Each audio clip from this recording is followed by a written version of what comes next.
Secundaria segundo grado. Ciencias. Física. ¿Qué es el campo magnético?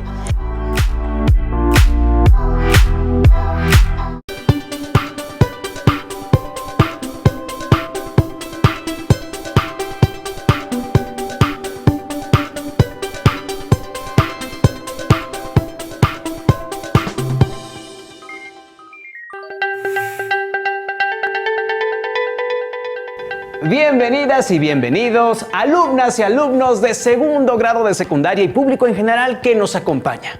Estamos en una nueva sesión de Aprende en Casa 2 para la asignatura de Ciencias Física. Mi nombre es Enrique Rodal y en esta ocasión nos acompaña la maestra Ana Belén Zabaleta Ramos, quien se encargará de guiarnos y apoyarnos con un nuevo tema. Bienvenida, maestra. Muchas gracias, Enrique. Hola a todas y a todos, espero que se encuentren bien y que sigan las medidas de sanidad recomendadas por las autoridades para que pronto podamos regresar a nuestras escuelas. En esta sesión reflexionaremos sobre los imanes, el campo magnético y algunos fenómenos relacionados con ellos. No olviden tener a la mano su siempre confiable cuaderno y lápiz o bolígrafo para anotar las ideas principales, además de las preguntas y reflexiones que surjan a partir de lo que revisemos. Su libro de texto es muy importante para poder profundizar en los temas. Además, es una buena fuente de consultar dudas y buscar otros ejemplos. También pueden utilizar otras páginas confiables de Internet. Si ya tenemos todo listo, considero que es tiempo de comenzar. Comencemos, maestra. Iniciemos haciendo las siguientes preguntas. Alumnas y alumnos que nos ven, anótenlas en su cuaderno y respóndanlas. Las preguntas son: ¿sabes qué es un campo magnético? Descríbanlo si es posible. Escriban 5 actividades que realicen cotidianamente en donde se utilicen los campos magnéticos. Muy bien, maestra. Ustedes lo recuerdan, en la sesión anterior ya hemos platicado acerca de los imanes. Dijimos que son materiales que se pueden encontrar de forma natural o sintética y que tienen la característica de ejercer fuerzas de atracción sobre otros cuerpos como los que están constituidos de hierro. Así es. Por ejemplo, la magnetita es un mineral que de forma natural atrae al hierro, pero actualmente se producen imanes con otros materiales en los laboratorios. También debemos recordar que todos los imanes tienen 2 polos, llamados polo positivo y polo negativo. Eso sí lo recuerdo muy bien, pero lo que ya no recuerdo es a qué se debe el magnetismo. Bueno, para que todas y todos podamos recordar, veamos el siguiente video.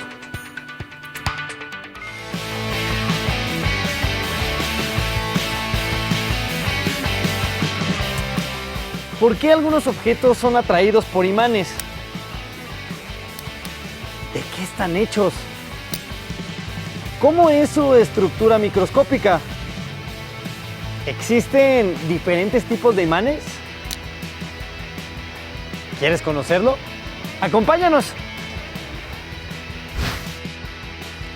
Todos hemos manejado imanes incluso sin darnos cuenta. Por ejemplo, en las bocinas, los teléfonos, las brújulas y las puertas de los refrigeradores. El magnetismo es un fenómeno físico por el cual algunos materiales ejercen fuerzas de atracción sobre otros o ejercen fuerzas de repulsión. Algunos materiales presentan propiedades magnéticas detectables fácilmente, como el níquel, el hierro y el cobalto, así como sus aleaciones. A estos se les llama imanes y tienen la propiedad de generar un campo magnético. La mayoría de los materiales son influenciados en mayor o menor medida por la presencia de un campo magnético. Pero, ¿cómo se origina el magnetismo? Si dividimos un imán en 2 partes iguales, podemos ver que ambos fragmentos tienen 2 polos magnéticos, norte y sur. El imán original se transforma en 2. Ahora bien, si continuamos dividiendo cada fragmento, obtenemos idénticos resultados. No es posible obtener un imán con un solo polo. Si seguimos fragmentando hasta tener la partícula mínima de la materia, podemos deducir que un imán es el resultado de la unión de una multitud de pequeños imanes elementales, es decir, los átomos. Recordemos que los átomos tienen un núcleo positivo alrededor del cual giran los electrones, con cargas negativas. El magnetismo es el resultado del movimiento de los electrones en los átomos, es decir, de las corrientes eléctricas que se generan por este movimiento. Además de rodear al núcleo, los electrones giran sobre su propio eje. A este giro se le conoce como spin. El giro del electrón, es decir, su spin, le confiere un momento magnético, dependiendo del giro que tiene en un sentido o en el otro, lo que le otorga su carácter magnético. Cuando los momentos magnéticos de dos electrones son paralelos, es decir, sus direcciones están alineadas con los polos norte y sur hacia el mismo lado, su configuración es inestable. Es lo que ocurre cuando acercamos dos imanes por el mismo polo y se repelen, pero cuando giramos uno de los imanes para que los polos opuestos queden enfrentados, estos se atraen. En este caso, los espines de los electrones son antiparalelos y alcanzan una configuración estable. Vaya, ahora sí ya lo recuerdo todo, maestra. En especial que el magnetismo se debe a cargas en movimiento. Pero tengo una duda. ¿Qué es lo que hace que los imanes interaccionen a distancia con otros objetos? ¿Qué te parece si realizamos un par de experimentos para resolver tu pregunta? Me parece una muy buena idea. Alumnas y alumnos que nos ven, dibujen unos esquemas de los experimentos que realicemos. Y si es posible, repítanlos en casa, bajo la supervisión de un adulto. Dígame, maestra, ¿qué materiales vamos a utilizar? Necesitaremos imanes, limadura de hierro, 4 vasos, una hoja de cartulina. Pueden conseguir los imanes revisando los adornos del refrigerador o en una papelería cercana a su casa. La limadura de hierro es un poco difícil de conseguir, pero las podemos encontrar en algunas herrerías. Pues ya estoy listo para realizar este experimento, maestra. ¿Qué hay que hacer? Con este experimento vamos a intentar observar lo que permite que la interacción magnética se presente a distancia. Para comenzar, colocaremos los 4 vasos sobre una superficie plana. No deben de estar muy separados. Sobre los vasos vamos a colocar la hoja de cartulina. Después vamos a esparcir la limadura de hierro, teniendo cuidado que no quede toda amontonada en un solo lugar. A ver si soy bueno en esto. ¿Algo así? ¿Que quede esparcida? Sí.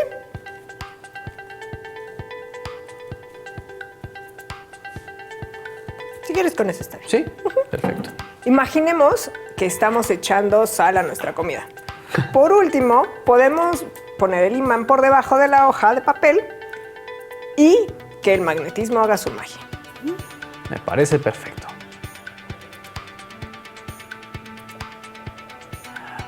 Ahí. ¡Vaya! La limadura de hierro se está acomodando en unas líneas y si muevo el imán, esas líneas también se mueven bastante bien. ¿Por qué ocurre esto, maestra? Esto que estás observando son las líneas de campo magnético. El campo magnético es el espacio de actividad que rodea un imán.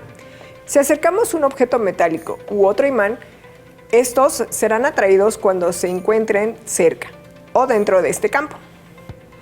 En el siguiente material audiovisual podemos ver algunas características del campo magnético. La región donde los imanes ejercen sus fuerzas se llama campo magnético. Los campos magnéticos se representan con líneas de fuerza que surgen desde el polo norte magnético hasta el polo sur. La densidad de las líneas de fuerza indica la magnitud del campo.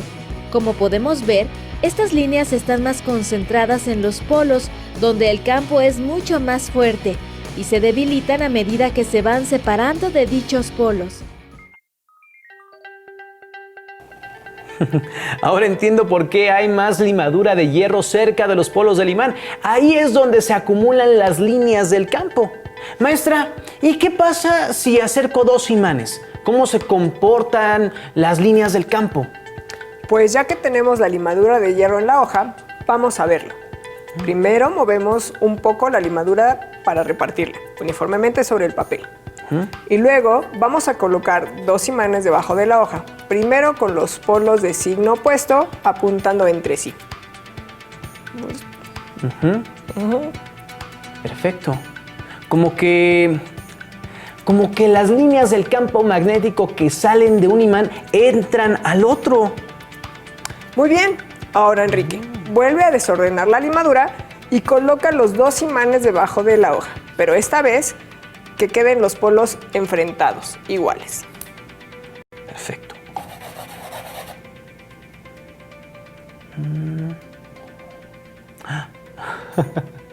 Creo que ya los descompuse, maestra. Ahora las líneas ya no se juntan. Para nada, Enrique. Ya tenemos claro que el campo magnético lo podemos representar por medio de líneas. Estas líneas se dibujan como si salieran del polo norte y se curvan hasta llegar al polo sur. Cuando colocamos 2 imanes cerca, de tal modo que los polos opuestos coincidan, las líneas de fuerza que salen del polo norte de un imán ahora se dirigen al polo sur del otro. Y cuando se acercan 2 polos magnéticos iguales, las líneas de cada uno se alejan de las otras. Eso explica lo que observamos en la limadura de hierro. Ya estoy un poquito más tranquilo. ¿Ves? Te dije que no pasaba nada. Ahora vamos a realizar nuestro segundo experimento. Para este necesitaremos una esfera de unicel pequeña, un imán,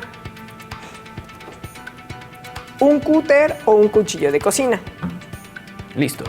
limadura de hierro y una botella vacía.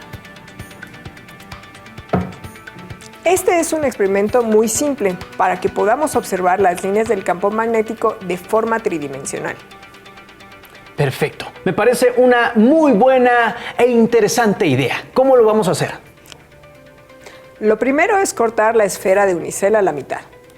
Debemos realizarlo con ayuda y supervisión de un adulto. Y cada mitad de la esfera le haremos una pequeña ranura donde quepa un imán.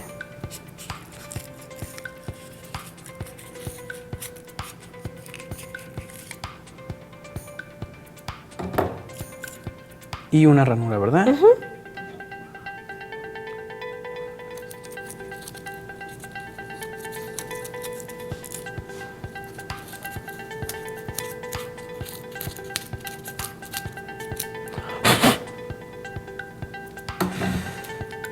Más o menos así. Perfecto, ahora coloca el imán en medio. Ah, sí. Lo hice bien. Ahora la vamos a colocar en la boca de la botella, exactamente. ¿sí? Sí. Y por último, le vamos a espolvorear la limadura de hierro encima de la esfera. Y Perfecto. observa lo que sucede. Como si fuese sal, Sí. un salero. Parece como si al imán le hubiera crecido cabello, ¿no creen? Puedes irlo moviendo para que veas. Pero podemos ver cómo la limadura se acomoda siguiendo el mismo patrón que apareció en la hoja, solo que aquí es en todo el espacio, no en una superficie plana. Así es, lo que acabas de decir es correcto, Enrique. Las líneas de campo no se manifiestan sobre un plano, sino que abarcan todo el espacio tridimensional alrededor de un imán. Ahora sí me dejó sorprendido, maestra. Pues ahora viene mi experimento estrella. Vamos a usar el campo magnético para que un cuerpo flote en el aire. Construiremos un levitrón.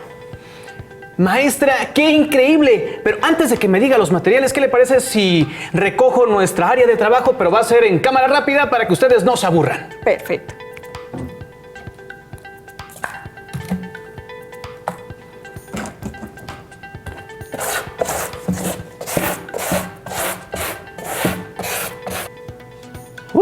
Listo, maestra. Ahora sí, ¿qué materiales vamos a ocupar?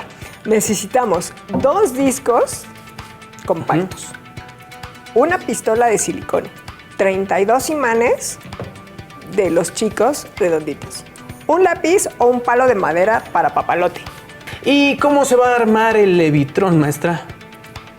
Con ayuda de un adulto y la pistola de silicón, pegaremos los imanes a los discos compactos, manteniendo todos en el mismo polo hacia arriba, uno junto a otro. Entonces, así. Exactamente. Pegamos los imanes restantes buscando que queden con el polo opuesto hacia arriba para que se alejen los imanes del otro disco. Es decir,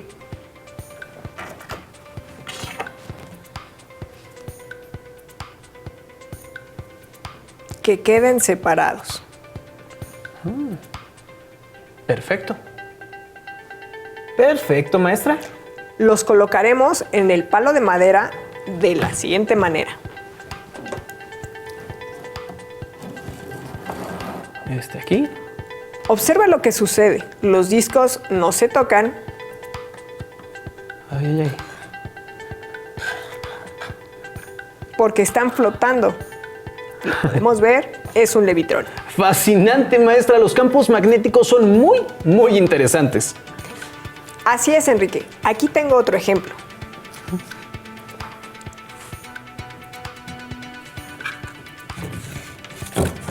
Vaya, maestra, qué maravilla. Ahora que ya observamos cómo son las líneas del campo magnético, es hora de hablar de algunas aplicaciones. ¿A poco los utilizamos en nuestra vida diaria, maestra? Es que, bueno, no veo cómo lo podemos usar. Bueno, te voy a hablar de dos ejemplos. Uno se usa en medio de transporte y el otro nos protege de la radiación solar. Se escucha que son muy importantes. ¿Cuáles son esas aplicaciones, maestra? En Japón tienen un sistema de transporte llamado tren bala. En lugar de que el tren ruede sobre los rieles, este levita. La base del tren tiene unos imanes que necesitan enfriarse a temperaturas muy bajas para que su campo magnético sea estable. Y para enfriarlos se utiliza nitrógeno líquido. El nitrógeno líquido está a menos 196 grados Celsius. Eso sí que es una temperatura muy baja. Tienes razón, Enrique. Pero este sistema de enfriamiento es muy costoso. Los rieles, por otro lado, están construidos con imanes, alimentados por corriente eléctrica. Gracias a esto, los trenes han alcanzado velocidades de hasta 400 kilómetros por hora. ¿De verdad, maestra? Eso es mucha velocidad. La verdad es que no me lo puedo imaginar, para nada. ¿Cuál es la otra aplicación que mencionó? No es una aplicación desarrollada por el ser humano. Sin embargo, es muy importante para preservar la vida en nuestro planeta. Y nos da uno de los fenómenos más maravillosos de la naturaleza, las auroras boreales. Estoy hablando del campo magnético de la Tierra. Entonces, la Tierra es un imán. ¿Eso es lo que dice? Sí, pero veamos el siguiente material audiovisual para despejar estas dudas. La brújula es una de las aplicaciones del magnetismo. Fue inventada en China en el siglo IX para determinar las direcciones en mar abierto. En un inicio era una aguja imantada flotando en una vasija llena de agua. El funcionamiento de la brújula hizo suponer que la Tierra se comportaba como un gran imán. Su núcleo externo es líquido y está formado principalmente de hierro y níquel. Sin embargo, el núcleo está a más de 6000 grados centígrados y a esta temperatura las propiedades magnéticas se pierden. Entonces, ¿qué es lo que origina el magnetismo de la Tierra? Una explicación es que la circulación del líquido conductor del núcleo produce corrientes eléctricas que generan un campo magnético. Y a su vez, como si fuera un dínamo, este campo produce más corrientes eléctricas que continúan induciendo el campo magnético. Esto sucede de manera cíclica una y otra vez. En el año 1600, William Gilbert observó que la distribución del campo magnético en la superficie de un imán esférico coincidía con lo que se conocía, en ese entonces, de la distribución del campo magnético terrestre. Y aunque él concluyó que la Tierra era un imán gigantesco gracias al conocimiento científico, hoy sabemos que la Tierra se comporta como un imán, mas no es un imán propiamente dicho. ¿Qué tan intenso es el campo magnético de la Tierra? La intensidad de un campo magnético se mide en unidades Gauss. Un imán común como el que se usa para pegar objetos en un refrigerador tiene una intensidad aproximada de 100 Gauss, mientras que el campo magnético terrestre es mucho más débil. Tiene una intensidad de 0.3 Gauss cerca del ecuador y de 0.7 en las regiones polares. De vuelta a nuestra brújula, recordemos que los polos opuestos se atraen mutuamente. Por ello, la aguja apunta al norte geográfico, pues en esa dirección se encuentra el polo norte magnético de la Tierra. Además, la línea geográfica norte-sur que indica la brújula es solamente una aproximación, porque la aguja se desvía hacia el oeste, o bien, hacia el este, en un ángulo denominado declinación. Este es el ángulo comprendido entre el norte magnético y el norte geográfico de la Tierra, y en distancia equivale a 1.600 kilómetros. Sin embargo, no siempre ha sido así, pues se ha comprobado que el campo magnético de la Tierra ha invertido su polaridad 170 veces en los últimos 100 millones de años, por motivos que aún no quedan del todo claros. Uno de los efectos del magnetismo terrestre es desviar las partículas con carga eléctrica que provienen del viento solar, lo que nos protege a los seres vivos de la radiación electromagnética. Esto es gracias a la magnetosfera, una capa formada por la interacción del campo magnético terrestre y el viento solar. Esta capa hace que los electrones y los protones del viento solar queden atrapados en diferentes regiones de energía, llamadas cinturones de Van Allen. El viento solar es un flujo de gas magnetizado compuesto principalmente de hidrógeno y helio ionizados en estado de plasma, que emanan del Sol a una velocidad media de 450 kilómetros por segundo. Sin la magnetosfera, este plasma se impactaría directamente con la superficie terrestre, aumentaría la radiación ultravioleta y afectaría el funcionamiento de los sistemas eléctricos y satelitales. Las auroras boreales son una consecuencia de los vientos solares.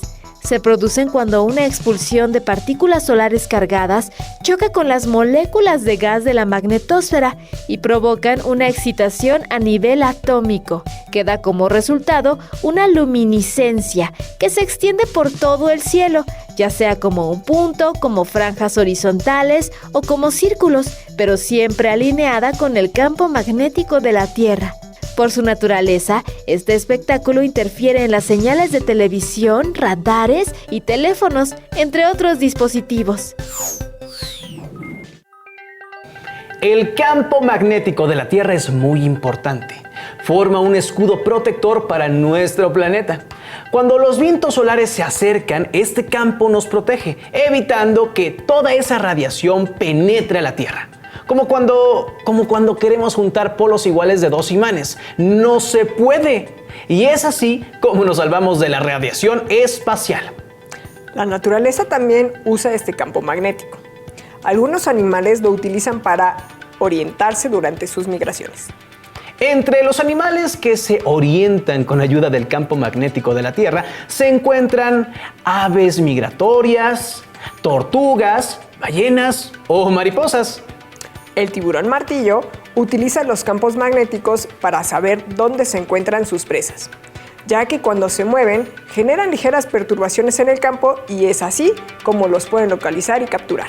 Maestra, ¿y en qué otras actividades diarias encontramos campos magnéticos? Todos los motores eléctricos utilizan campos magnéticos. Por lo tanto, los aparatos como la licuadora, la lavadora, el refrigerador o los carros eléctricos funcionan con ayuda del magnetismo. Entonces, sí hay campos magnéticos involucrados en los motores eléctricos. ¿Quiere decir que los utilizamos todos los días? Es correcto. Alumnas y alumnos, ahora que ya conocen lo que es un campo magnético y algunas aplicaciones del mismo, revisen las respuestas que escribieron a las preguntas que hicimos al inicio de la sesión. Estas fueron: ¿saben qué es un campo magnético? Descríbanlo si es posible. Escriban 5 actividades que se realicen cotidianamente donde se ocupen los campos magnéticos. Si es necesario, completen o corrijan lo que habían escrito. Le agradecemos a la maestra Ana por su intervención en esta ocasión y a todas y a todos los que nos acompañaron desde casa. Les invitamos a que nos encontremos en la siguiente sesión de Aprende en Casa 2. ¡Hasta la próxima!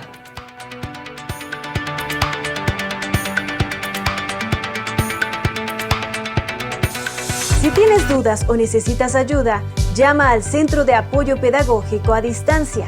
El número de teléfono para secundaria es el 55 36 01 71 23.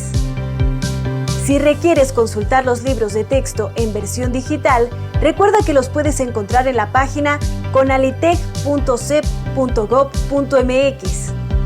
Y recuerda que también cuentas con el sitio aprendeencasa.cep.gov.mx en donde podrás ver nuevamente los videos de los programas y además encontrarás actividades para fortalecer tus aprendizajes. También te invitamos a que consultes la plataforma nuevaescuelamexicana.cep.gov.mx.